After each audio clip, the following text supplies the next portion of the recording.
ऋषियों ने जो पुरातन काल में यज्ञ करते थे, कभी भी उन्होंने लकड़ी से यज्ञ नहीं किया। ध्यान रखना, आज हमारे परिवारों में जब यज्ञ होता है ना, तो क्या बोलते हैं, अरे लकड़ी तो लाया ही नहीं, लकड़ी तो लाया ही नहीं। यज्ञ में लकड़ी काम में नहीं आती है। ऋषि भी काम में नहीं लेते थे। लकड़ी काम में आती है अर्थी पे। यज्ञ में क्या काम में आता है? समिधा। कभी लकड़ी मत बोलना उसके लिए, ये ध्यान रखने की बात है। वो समिधा होती है, लकड़ी नहीं होती है। लकड़ी काट कर लाई जाती है और समिधा जो स्वयं सूख जाती है वो होती है, उसको समिधा कहती है। तो ऋषि लोग क्या करते थे, अपने शिष्यों को भेजते थे और शिष्य जो है वो समिधा लेकर आते थे, उससे यज्ञ करते थे। वो बहुत महत्वपूर्ण होता था।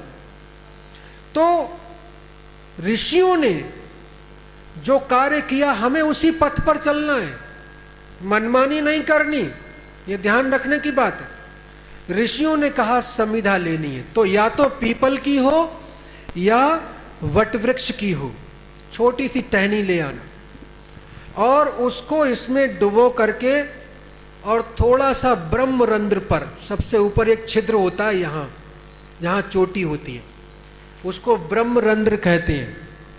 हमारे शरीर में 9 छिद्र हैं, 9 द्वार। वेद में कहा गया है नव द्वारे पुरे देही नैव कुर्वन्न कारयन। तो शरीर में 9 छिद्र हैं, उसमें सबसे श्रेष्ठ जो माना गया है, जहां से भगवत प्राप्ति होती है, वो ये ब्रह्मरंध्र है, जिसको योग की भाषा में सहस्रार चक्र कहते हैं।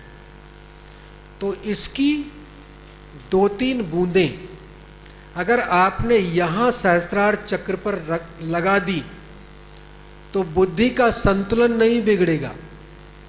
और जो व्यक्ति स्वार्थ में संबंध तोड़ लेते हैं वो भी नहीं होगा।